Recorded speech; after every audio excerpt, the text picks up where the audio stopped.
Welcome to B-Flow Sessions, the podcast where we help you find and stay in the flow on the water and in life. I'm your host, Brad Burton. Join me as I sit down with paddlers, athletes, and adventurers who are all seeking the flow. B-Flow Sessions is brought to you by our friends at Pecan Kayak Retreat. Are you dreaming of a Chilean whitewater escape this winter? Picture turquoise rapids, warm sunny days, and world-class rivers for every skill level, all based out of a riverside retreat built by paddlers for paddlers.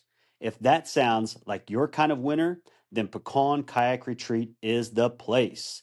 To learn more or to book your dream kayak trip, reach out to me directly at bflowkayak@gmail.com and I'll help you get connected. Also, thanks to our partners who keep us in the flow: Dagger Kayaks, Stohlquist Waterwear, Sawyer Paddles, and Level 6 Gear. Thanks for tuning in to the latest episode of B-Flow Session. Today, I'm joined by somebody we were just talking before we hit record. We can't believe that we're not dear friends because we kayaked in the same region at the same time, and we know a lot of the people, but somehow we just met each other. But this year at the Golly Fest, we got to meet each other at a kind of a Team Dagger reunion over some Mexican food and kind of hit it off and became instant friends. So even though we're not old friends, I think we're going to be new friends who should be old friends anyway. And I'm very happy and pleased and fortunate tonight to be joined by Kirk Eddlemon. Kirk, thanks for joining me. Yeah, thanks for having me, Brad. Yeah, so Kirk's from East Tennessee. He's been paddling for over 25 years, and a lot of people may know him from a couple different places. One is he wrote the guidebooks for Southern Appalachian whitewater, and I actually saw those books this weekend, and man, just really beautiful photography, but also well written. So I definitely want to encourage people to go out and check those books out. Really, really well done. And he's also an instructor and guide with Ace Kayaking School. And Kurt just loves getting out to uncrowded, wild places, being on the river, and he values every moment and experience that those places take him with his family and friends. So that's a little bit about Kirk. And again, thanks for being here. Yeah, thanks for having me. So tell us, how did you find your flow in kayaking? Well, it didn't feel like finding my flow at the time. It was kind of, just quickly turned into an obsession. I think a lot of beginner paddlers, or no matter how long you've been paddling, you can kind of look back to that time when you first kind of realized, oh, this is my thing. It's really kind of the first sport I guess I really fell deeply in love with. And I did some limited whitewater paddling when I was as young as 8 or 9, 10 years old, doing tandem canoeing with my dad. But we did some whitewater kayaking when I was in high school, but college was when I really took off and was able to kind of, you're a college kid, you can start making your own decisions about how you spend your time. And I where did did you go to school? paddling. I went to UT Knoxville and studied Okay. geology.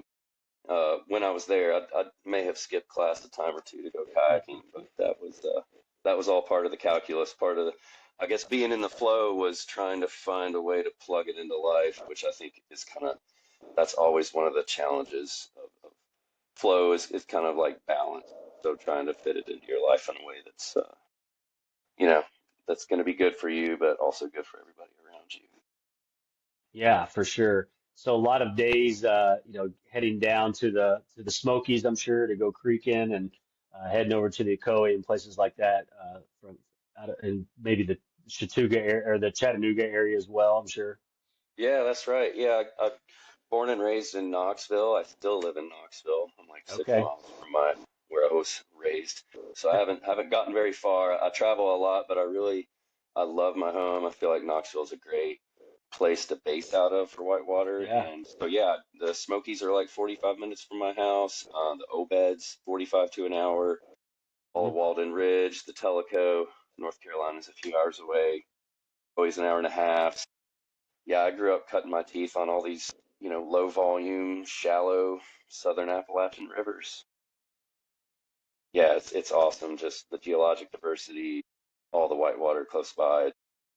Um, it's a great place to be. And so once I got into paddling, for me, I guess finding my flow definitely revolved around just trying to see as many different rivers as possible. To me, there's just Yeah. nothing cooler than being on a river you haven't paddled and there's a bend, it's Mm. kind of limited sight distance. You don't know what's around that bend. You have in your imagination, you have an idea of what's around that bend, but kind of finding the daylight in between your imagination and what's actually there. You paddle around that bend, and that's kind of the experience that's always moved me and still kind of motivates why I paddle where I do. Yeah. And you mentioned the variety of rivers and things in the Southeast. I've heard some other podcasts or people talk about, if you look at the different areas of the country, certainly the DC area, you've got, the boys up on the Ottawa, boys and girls up on the Ottawa, then you've got the Pacific Northwest. It's kind of a hot spot right now. I mean, it has been for 20 or 30 years, but it seems like a lot of people are moving out there to paddle. And of course, you got the Rockies. But to me, there was always something special about the Southeast, both the variety of rivers and the variety of paddlers. You have guys who are just super into just creeking.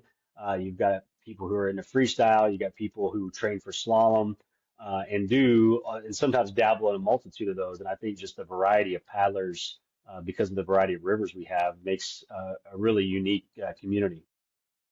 Yeah, it's interesting. I mean, you think about it, like the style of whitewater uh, definitely shapes the paddler. It's not Yes. obviously it's not the other way around, but yeah, the type of rivers you have, what causes them to run, whether it's kind of a seasonal snowmelt or it's kind of just more short-term, unpredictable, like rain-fed rivers. Hmm. Um, you know, no one can hustle harder than people in the South because we don't always have water. There's days at a time where there's not a whole lot to paddle, but everybody's able to mobilize really quickly when it rains, and I think that's pretty Hmm. cool. People are real twitchy and ready to go, got everything together. So I mean, the paddling culture of an area is definitely a function of the mountains and rivers. Yeah, but we're Got pretty blessed too with so many dam-controlled rivers and recreational releases on, so many classic rivers. You were mentioning the Russell Fork and Chioa, Tallulah. I mean, places like that. That makes it pretty unique as well. yeah. I mean, in large part, we have American whitewater to thank for that. Almost all the releases 100%. recreationally that we've gotten on the East Coast and throughout the country are thanks Hmm. to AW. And Yeah. they're a lean organization that does a lot with little, and they could do even more with more. So, yeah, it's definitely, I just want to tip my hat to them in this podcast. Just, I'm but so glad you did. I'm rocking my AW chums. I'm so glad you brought that up because yeah, they are an incredible organization who does tremendous work for rivers first and foremost, but then the paddlers we get to enjoy kind of the we get to benefit from their work. yeah, I mean, the South's probably the most casual place to be a whitewater paddler. I mean, you can just Rolodex through the rest of the locations in the country. I mean, the Northeast, there's not water a lot of the time. It's really short, fickle snowmelt season, and then a ton of stuff up there is plumbed. It's all dewatered or controlled by Right, hydropower. Of course, that's all over the country. right. But then you go to the Rockies, and the season's real short. Yeah, Everybody out there who paddles, they also ski, they also mountain bike. yeah, I feel like in the South here we got just year round enough, maybe yeah. not quite as year round as the Northwest. But people can just kind of be like, no, I'm a kayaker. This is what I do. I do it all the time. When there's no rainfall, we're on the summer dam releases. We get the fall drawdowns. We get the rain November through April. So it's a place Hmm. where you can kind of just fully jump in. But as far as casual, being casual, I mean, the Northwest is you're in box canyons. There's giant log jams. It's Mm, committing. It's cold, which is yeah. great. Not as Some of much the roadside. right roadside, quote unquote, out west. We often joke. I mean, I spent a lot of time out on the West Coast, and it's always funny.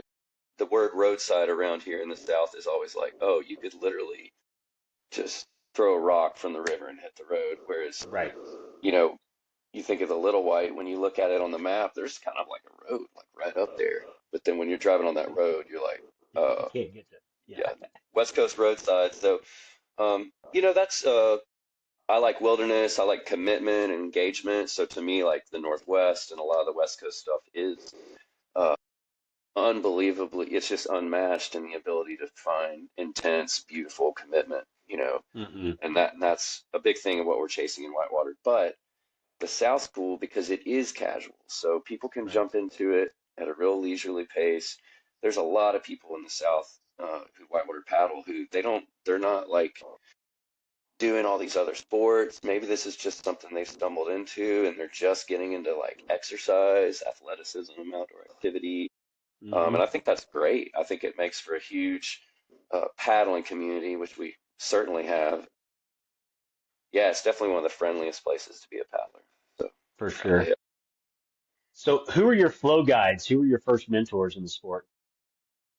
Well, I guess I'd have to put my dad there first because he's the one who kind of nudged me towards outdoor stuff. He was a long distance trail runner and Mm.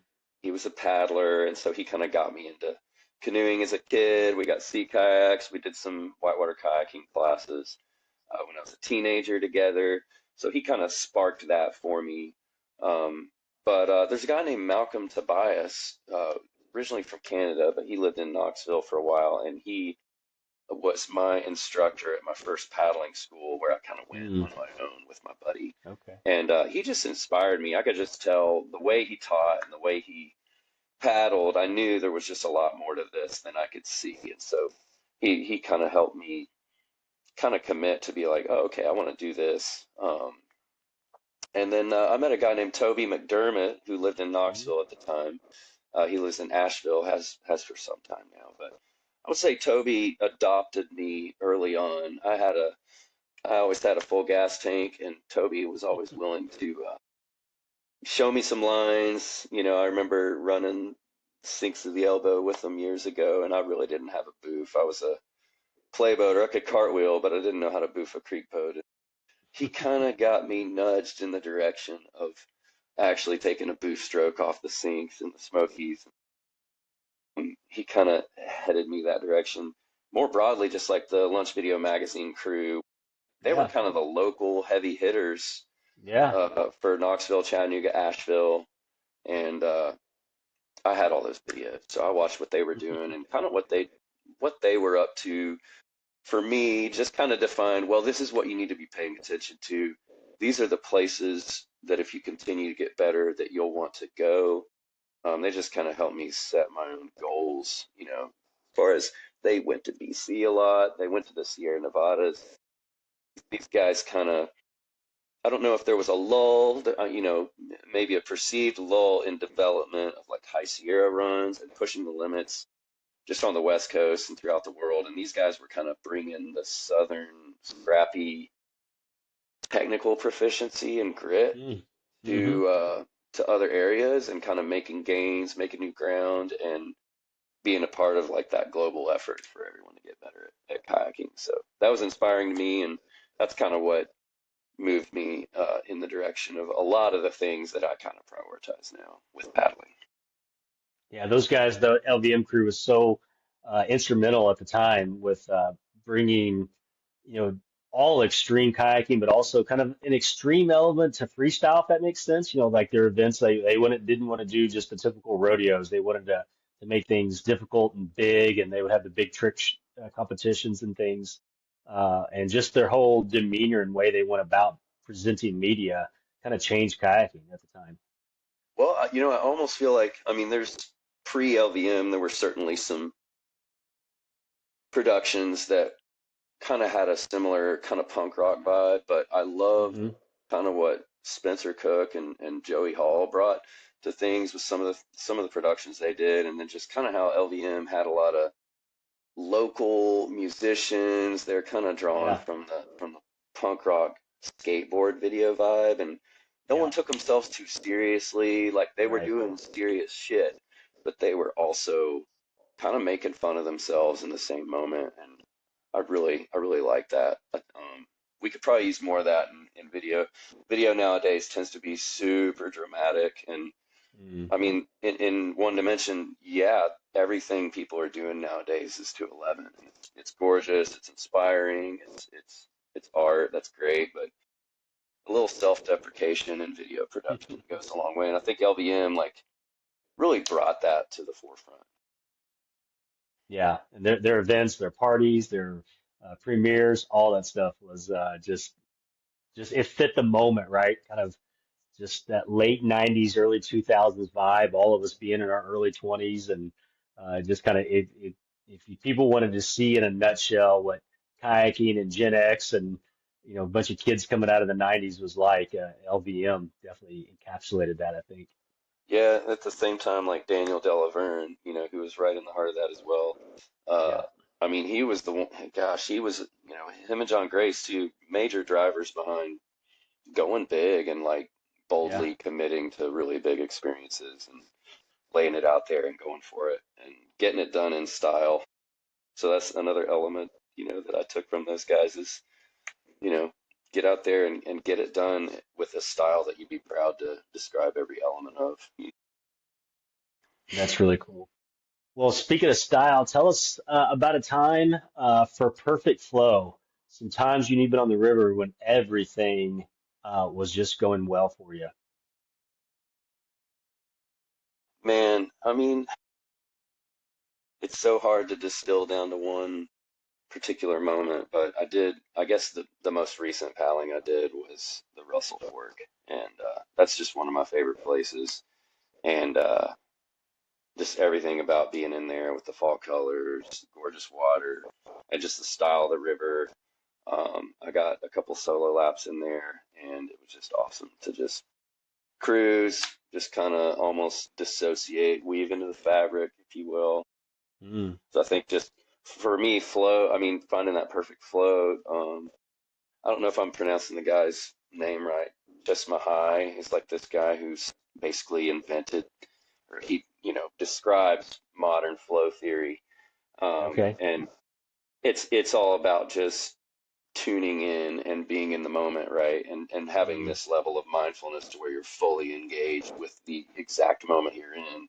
You're never Yeah. dwelling on that moment as it turns into the past. You're also not um, thinking about what's going to happen next. And it's almost this loss of consciousness. And that is the state within which we perform our best. And it's a beautiful state of engagement, but it can be very elusive too. And so there's a lot of ways of uh, tapping into it. There's physical cues you can use, like deep breathing and like sensory connection with your what's around you. There's ways of tapping into the flow,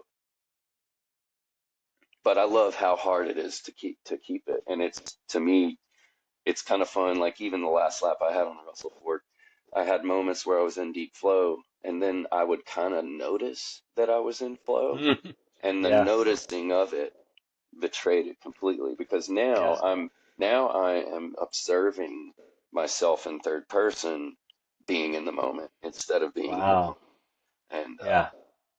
it's just elusive, and you got to laugh. I mean, that's kind of to me, it's funny how it's so hard to get into, but that's where the best things happen. Um, Yeah. But I mean, kayaking, I mean, I know you dabble in rock climbing, probably more than dabble. I didn't mean to downplay your rock climbing. You're an accomplished rock climber.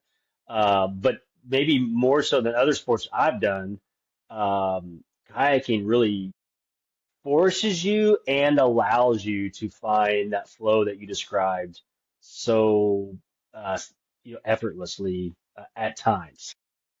yeah, and forces is often the word because um, there's some a lot of the things we do out there.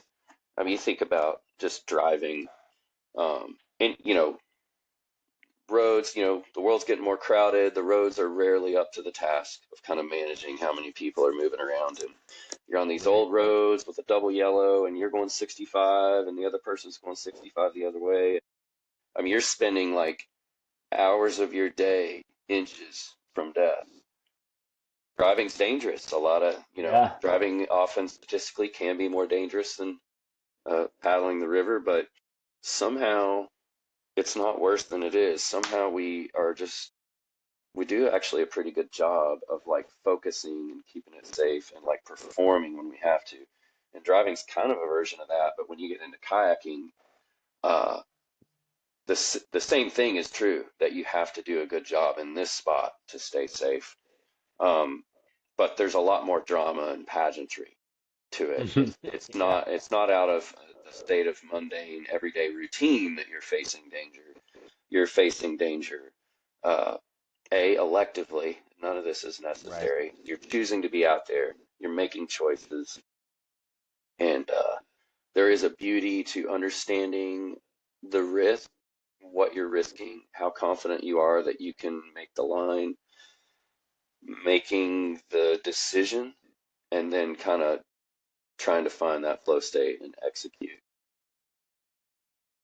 Yeah, it's just an awesome process. And I mean, you can engage in that process of engagement, I think, with almost any task, but I do think any sport that has risk to it uh, Yes. is going to kind of at gunpoint push you a little closer to flow Hmm. state.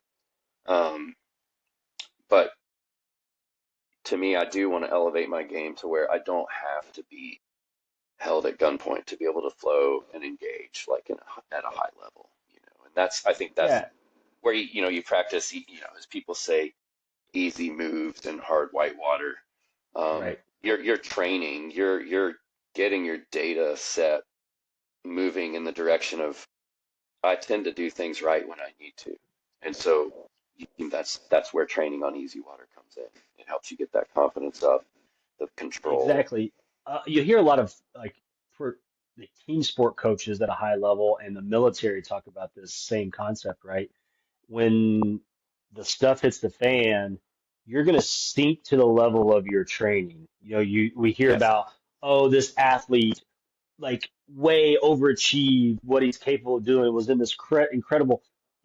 That's usually not what happens. You usually shrink to the level of your training when the stuff hits the fan. And so that basis of having that training and that core and the fitness is what you have to rely on when you're all of a sudden in this place where you've got to perform. right. I mean, your ability to perform really is just borne out in all the effort and seat time and practice that you have had leading up to this moment. And in that moment, you are not going to find some magical little sauce or spice to add to the equation to make it just Mm-mm. totally go in your favor. Like, um, to me, that could sound bad. That could sound concerning because it's like, oh, there's nothing I can do in this moment to make this go any better than everything I've done that's led up to this moment. But to me, it's like I can relax because if I know I can do something and I'm choosing to do it, then I have all my past experience that's going to make that happen for me. And that Right. is when you're in that flow state, you are not telling your body to do the things it needs to do. You're getting It's out of the the way. The thinking part of you, the conscious part of you is stepping aside and you're letting your training just operate almost autonomically, right? And right. you're breathing, you're there, you're providing it visual data by looking where you want to go, you're keeping your lungs full, you're sitting up straight and tall, you're rotating, you're using your body the way you need to be using it. But all of that is from practice up until this moment. And so, in a way, to Exactly. me, that's like something I tune into when I am about to run something serious. Is I take a deep breath and tell myself, you have trained for this moment and you're ready. Mm. That all depends on the decision making process, right? So Right. that this all works out generally pretty well if you feel like you're making good decisions. So that's a whole nother uh, category in the process. So, I mean, just an incredible, uh, your words there painted such an incredible picture and explained flow state so well. Could not have said that any better. And those are the times we shoot for and we want to be in a kayak and on a river, but it doesn't always happen that way. So, Let's eddy out and take a quick break. Do you need a break from the cold of a North American winter? Then let's head south to the best whitewater on earth at Pecan Kayak Retreat. Email me at bflowkayak@gmail.com to learn more about how you can take the ultimate paddling adventure in the heart of Chile. Now let's peel out and head downstream. So tell me about some times when I call this flood, when things were not going right, things were out of your control, and you were not in the flow state for whatever reason. Could have been the river, could have been injury, whatever was going on, you were not in the flow. Can you tell us about any of those times?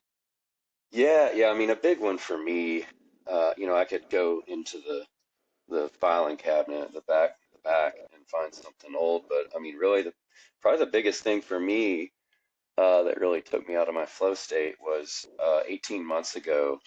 Gosh, almost to the day, I subluxed my left shoulder.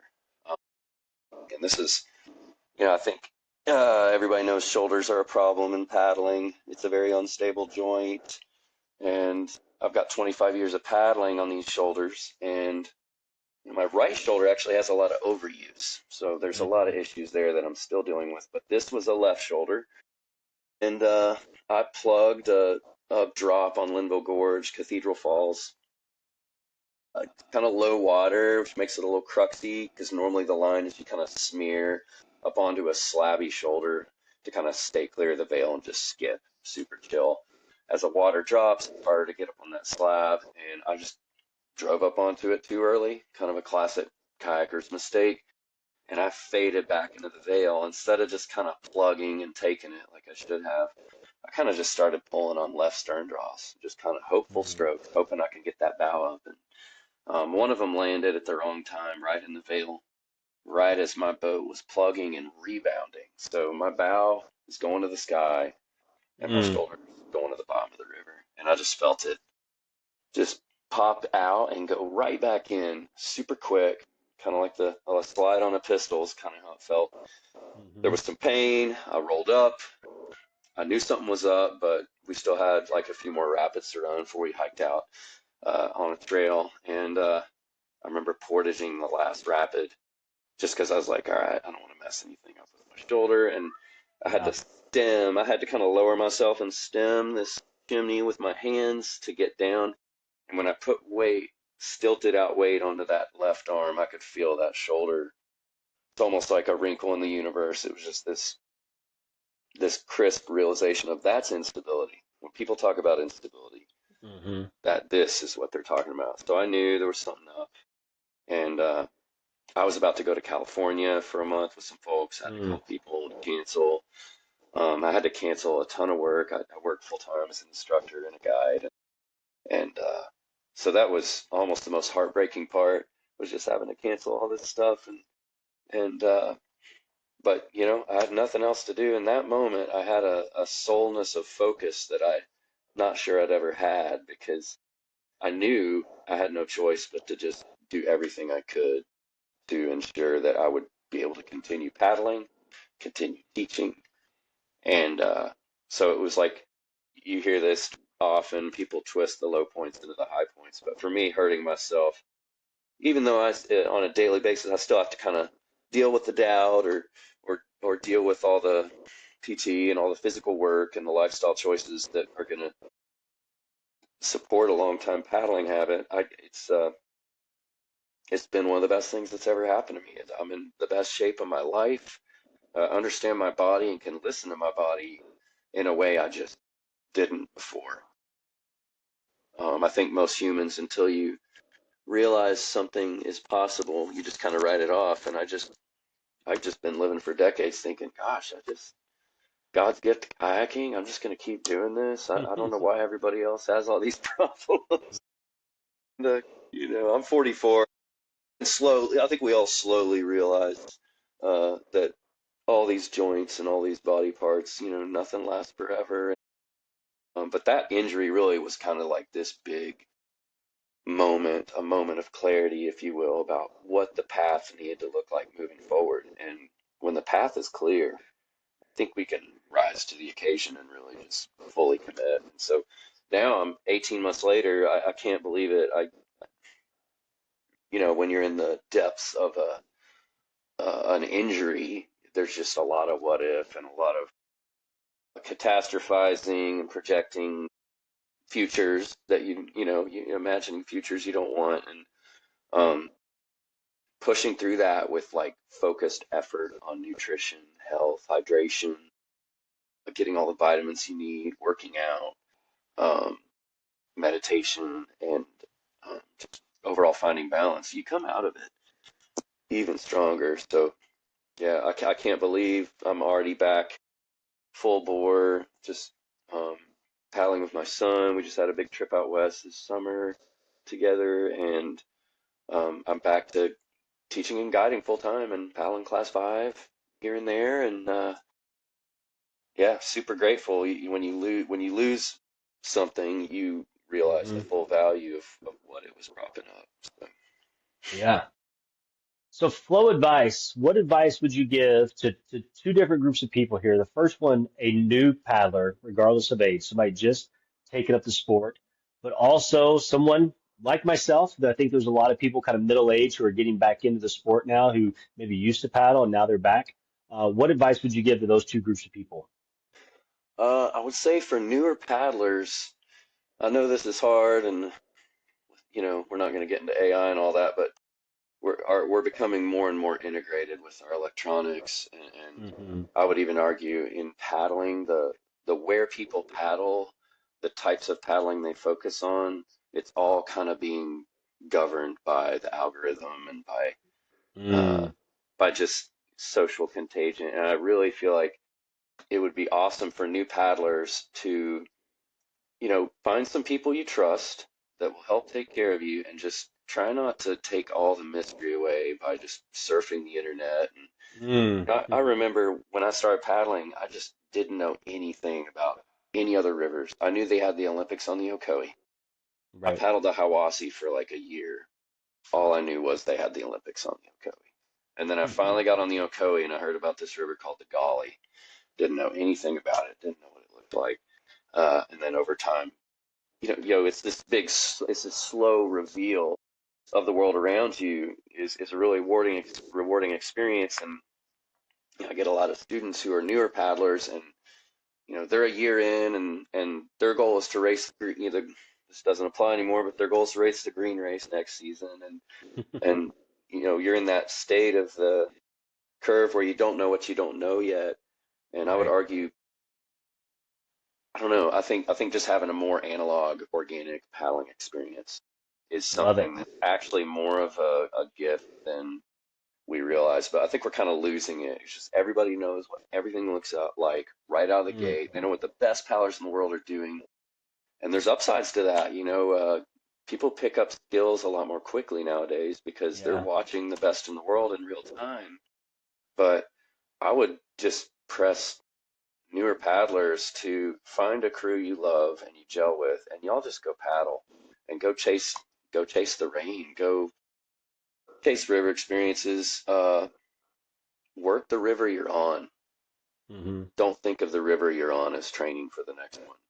Think of Oh the yeah, I river love that that. you're paddling is the only river you're ever going to paddle again, and milk it and learn from every little micro feature.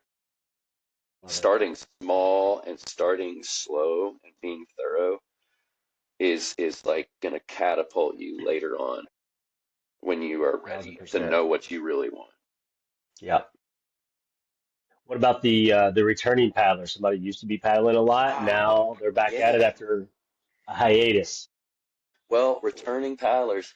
I mean, I never left in a way, but I still feel like a returning paddler sometimes because I see what people in their teens and 20s at the top of our sport are just casually doing, running these rivers that had always been like kind of the highest, you know, just unbelievably hard rivers. And now it's just the level of how casual folks are because they're that good, and they're just, I guess what I'm trying to say is the technical ability of the modern paddler is like leaps and bounds what it was 20 years ago.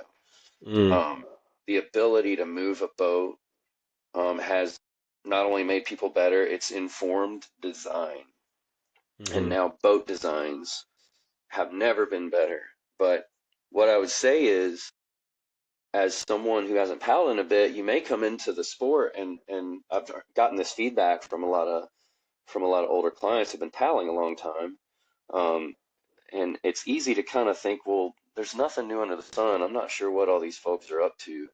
There can be a little bit of a kids these days kind of vibe. I remember when people started ear dipping, and all the old schoolers were, not all the old schoolers, but a lot of folks would kind of be like, well, what's that? That's just some silly, goofy stuff that they're doing. That's not technique. And then, as we learned, ear dipping is actually like kind of a nod to a fundamental mentality of like edge control and shark Right. that we literally weren't using, Yeah. necessarily decades and decades ago. And now you've got the overstees, which is kind of like people landing drops fully rotated, with their paddle side, like fully rotated.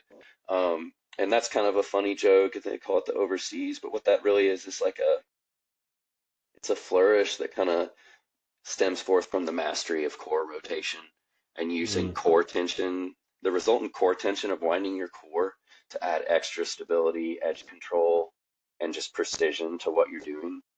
And now we've got the boats that skip, and Right.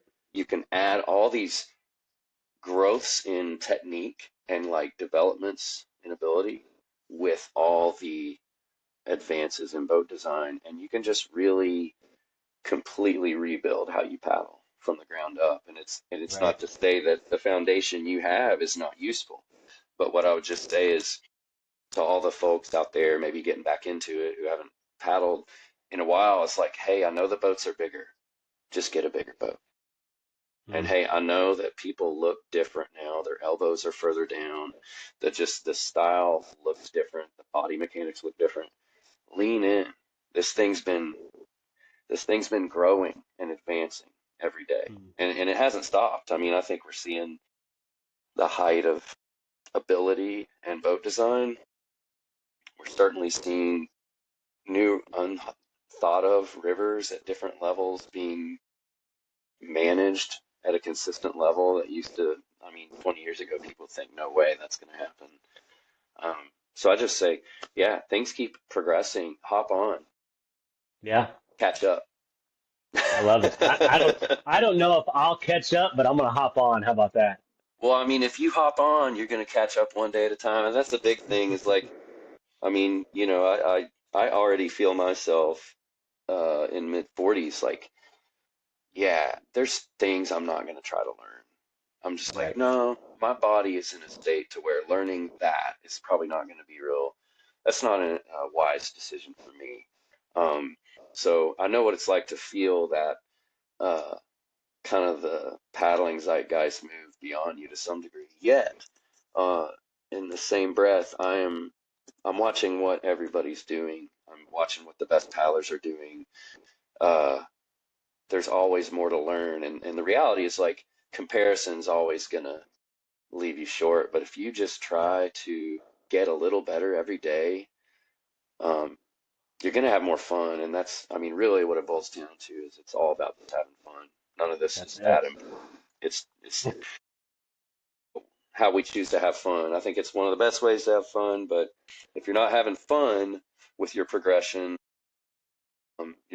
is not working for you. You're working for Right. it. Yeah. Well, are you ready to run the rapids with me? Run the rapids. Yeah. Okay. Go ahead. All What right. do we got? So this is a Mount Rushmore and rapid fire segment. So I'm going to throw out a Okay. topic, and you're going to give me your top 3 to 5 of this topic. All right. All right. Kayak designs of all time. Mm. Well, I got to give kudos to the current Dagger quiver because they have the Hmm. most complete lineup I've ever seen. I've always been like a one or two boat guy, at least before I started teaching paddling. I just had my creek boat and I had my full slice. We didn't call it a full slice because there was no half slice for the most part. Well, Yeah. there was an Play by play RPM, boat. but we called it an RPM. Um, Right. but they've got just such a complete quiver. And then I got to give one shout out to the Party Wrap. The Liquid Logic Party Wrap uh, is still one of my favorite designs ever. it's the best creaking half slice, Mm, and it's not going to give squirts to a dummy. You've got to give it the attention it needs. So it can be a little fickle, but what that means is when you get it, it's really good. But I just love the yeah, way that boat paddles. Yeah. that's cool. Rivers of all time. For me, yeah, Linville Gorge is definitely kind of stands out in the southeast. I know it's changed a bit since the flood, but all reports indicate it's still its usual gnarly epic self. So Mhm. still would like to get back in there and check it out after the flood. But it's just the ultimate southern committing wilderness run, and it's not just a bunch of fast slides where you're rolling the dice. It's actual deep strokes, quality movement, and Mm, it's an endurance fest. It's long. It you could throw it in New Zealand or Sierras or anywhere kind of with bigger mountains, and it would fit right in, I think. But it's got its kind of southern Appalachian style. Um, I think the best movement, like the best actual kayaking, steep kayaking, is probably the Blackwater River. I still haven't mm, really paddled anything on the East Coast for sure that is as good a stroke as the Blackwater. It's a steep creek, yet somehow you don't have to hit any rocks if you got enough water in it. It's all deep strokes, just nothing but like 4 foot water booths for like miles. The mm, scenery, the tannic water, that one has my heart as well. And probably my local regular place that I really like is the Caney Fort Gorge over on the western mhm. side of the Cumberland Plateau. It's not too far from me, and the Caney Fork is like, I don't know, it's kind of like the Upper Yock. It's got like 6 miles of nonstop action. Probably a little more dangerous, like if the Upper Yock was a little easier but had like lower meadow consequences, I guess, a little more sieved out. And then Okay. B Creek that goes into the Caney Fork is kind of an amped up version. It's pretty stout, pretty intense, super beautiful. Um, Man, I got a list. You know I filled this out in advance, right? All right. You just tell me if it's time to stop. No, Um, you're fine. What I'm about gonna. is there a river you've never done that you want to get on? Well, there's a part of me that wants to run the Stikine, and I still just keep Mm, waffling about it. But Alex is making sounds about going up there, so I don't know. Maybe he and I'll head up there at some point. Um, and I've wanted to go to Peru, like hit like the Abismo on the Apurimac. That just looks like an mm, amazing run, and I do want to see the big gorges down in the yeah. Andes, down in Peru. Yeah, northern BC's got a lot of potential for exploration still. Mm, So there's some things up there. If I can find someone with a helicopter, it'd probably help. that would probably help. But Are yeah, you ready for the final flow? the final flow. Yeah. So this is not meant to be morbid, but there was things that we did in life for the last time, and we didn't know it was the last time we were doing it. So what if somebody could make a deal with you that said, this is going to be, and hopefully you're in your late 80s when this happens, right? But who knows? But somebody says to you, this is going to be the last time you're ever going to put on a spray skirt. It's your last river, but I'm going to allow you to pick your boat, pick your river. You get to be any age and skill set you want to be, and you get to pick your crew. Man, that's a tough one.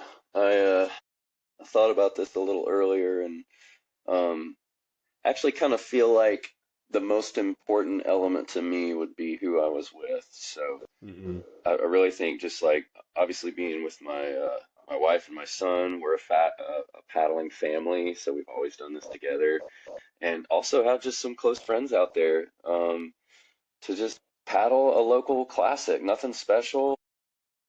It could be Daddy's Creek, or it could just be like a run down the Little, or Tremont, or Greenbrier, kind of some of our local southern creeks that are Hmm. nearby. But just a familiar favorite, not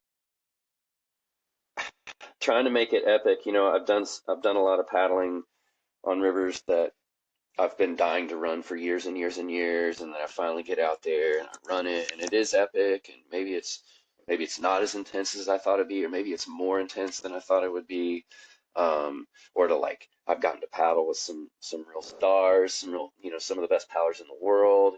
have them show me down these amazing rivers, and done first descents and big multi-day expeditions and gotten into the adventure and the type 2 fun. But all, trying to chase things in the extreme, the more I've done that over the years, the more I realize what's most valuable about it is what's, and to me, so Yeah. like I would just say paddling the Little in the Smokies, which is my local chill, beautiful roadside creek with family and friends. And man, I love the Indra right now. The Dagger Indra Yeah. is just like, uh, it is so much fun to paddle. It's got so much, it's a big, high volume boat that is just like, gives you so much trap buoyancy to throw around, and the rocker.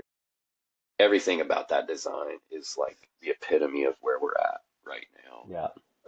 And so paddling that boat's fun. The Little, family and friends, nothing, nothing unobtainable. Nothing that has to be. There needs not be a magic wand. Like it could happen next week. Treat it like it's last one either way, right? Right. I love it.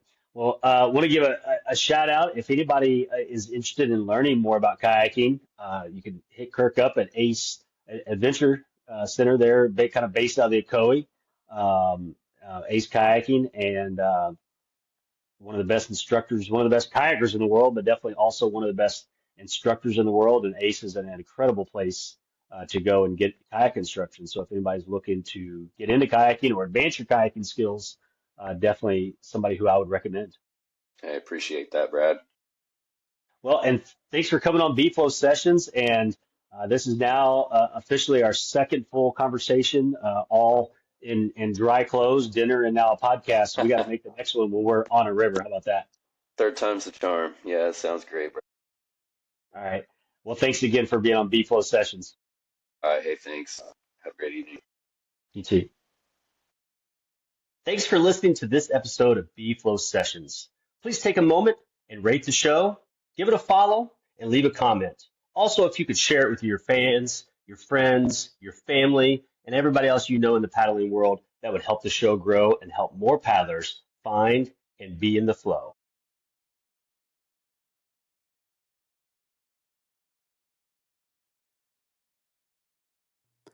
Thanks for tuning in to another episode of B-Flow Sessions, where we explore how paddlers find their flow on the water and in life. If you enjoyed this episode, please follow the show, leave a rating, or share it with a friend. It truly helps us grow the community. And a huge thank you to Pucón Kayak Retreat for sponsoring today's episode. If you're ready for a world-class Chilean whitewater adventure, email me at bflowkayak@gmail.com and I'll help you get dialed in. Until next time, keep finding your flow.